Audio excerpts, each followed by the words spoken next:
The morning mist clung to Lake Serenity like a ghostly shroud, and I was savoring my black coffee on the creaky porch of my weathered cedar cabin when the roar of engines shattered the calm.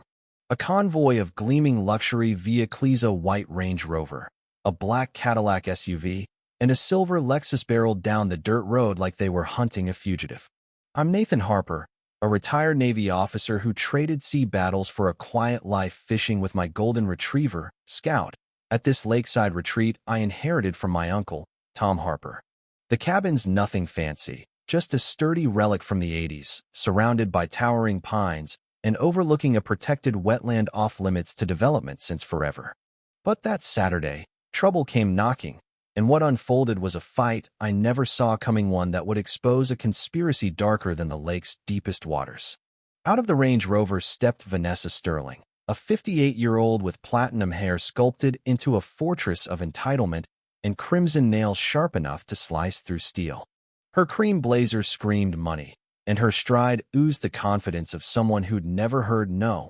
Behind her was her posse, Bruno the Tank Callahan, a 6 feet 4 inches, 250-pound wall of muscle with a granite jaw and a black t-shirt stretched to its limits. Leonard Price, a slick lawyer whose $3,000 suit and gleaming briefcase screamed, "I'll sue you for existing."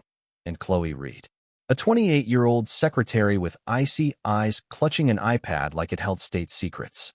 Vanessa marched up to my porch, her voice cutting like a blade. "Mr. Harper, this cabin violates Serenity Lake Community Guidelines, Article 23, Structural Aesthetics and Maintenance Standards." I leaned against the doorframe, coffee in hand, unfazed by her theatrics. "Morning, Ms. Sterling. My permits are in order, and nobody's mentioned violations before."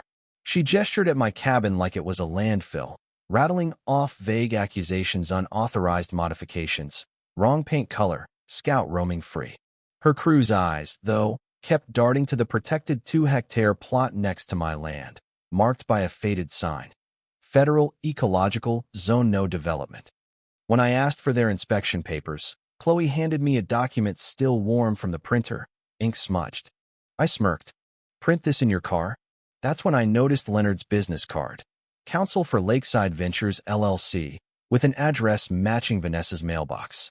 My Navy instincts kicked into his wasn't about my cabin.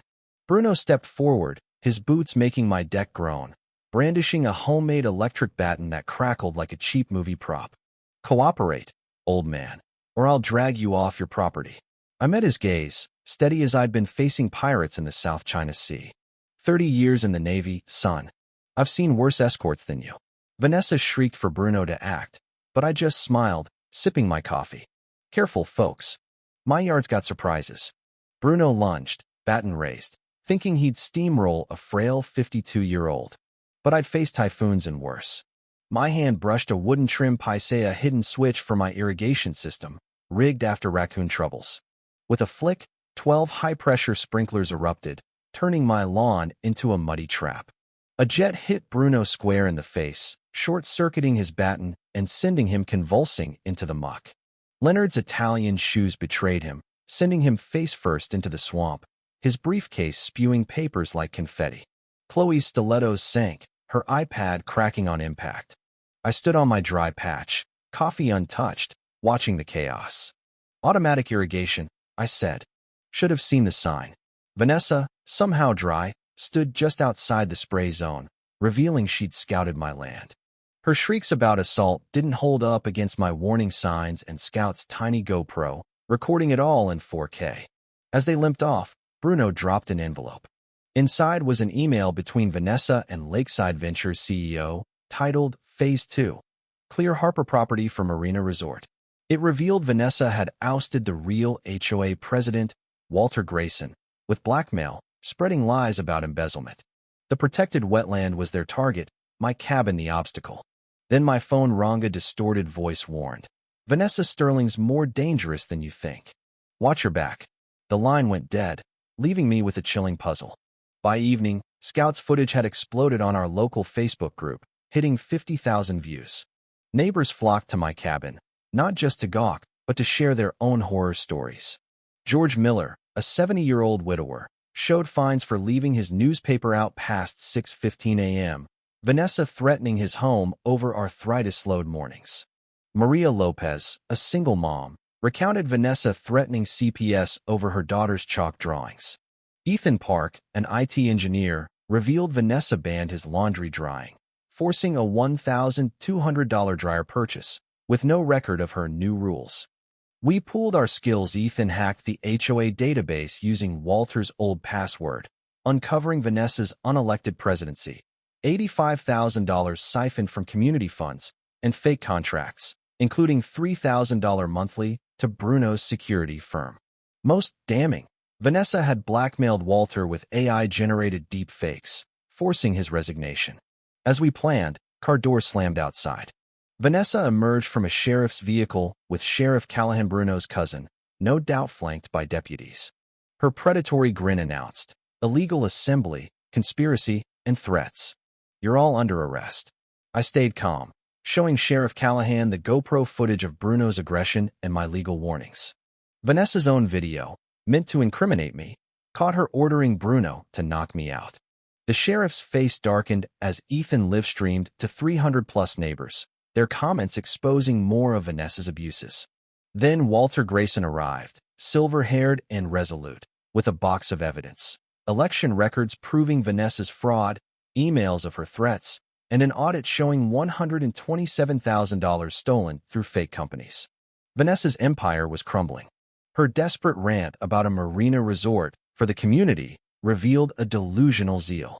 Digging deeper, I uncovered her past. Vanessa hadn't inherited wealth from her late husband, Victor Sterling, but from his mother, Margaret, whose sudden dementia in 2019 led to a rewritten will favoring Vanessa over Victor and grandson Daniel.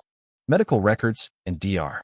Emily Carter's testimony confirmed Vanessa drugged Margaret with psychiatric meds to fake dementia, inheriting $3.2 million.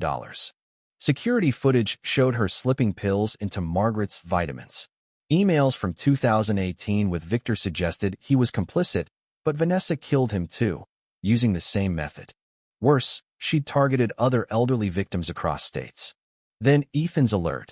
Vanessa ordered fentanyl to my address via the dark web. She wasn't just a thief, she was a murderer planning my death.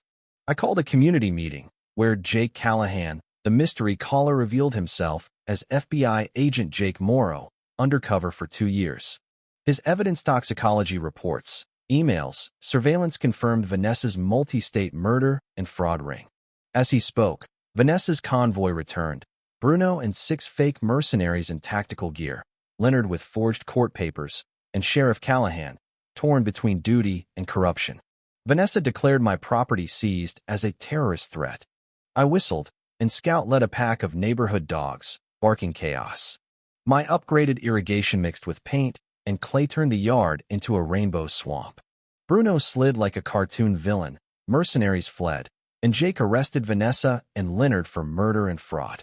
Sheriff Callahan, manipulated by Vanessa, escaped charges but faced suspension. The aftermath saw Vanessa charged with 9 felonies, including murders and $200,000 plus in theft. Bruno faced assault charges, Leonard lost his license, and the mercenaries got fines, believing they were in a stunt. Vanessa's tragic past poverty, abuse, abandonment explained her fear-driven crimes but didn't excuse them.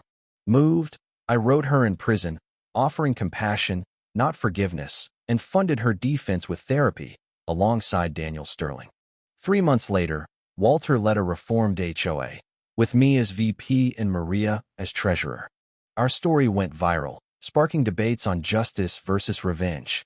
Vanessa's letter from prison thanked me for showing her safety and humanity, a first in her broken life. Sitting on my rebuilt deck, fishing rod in hand, I saw our community's reflection in the lake, not just survivors, but builders of something better, proving compassion can triumph over cruelty.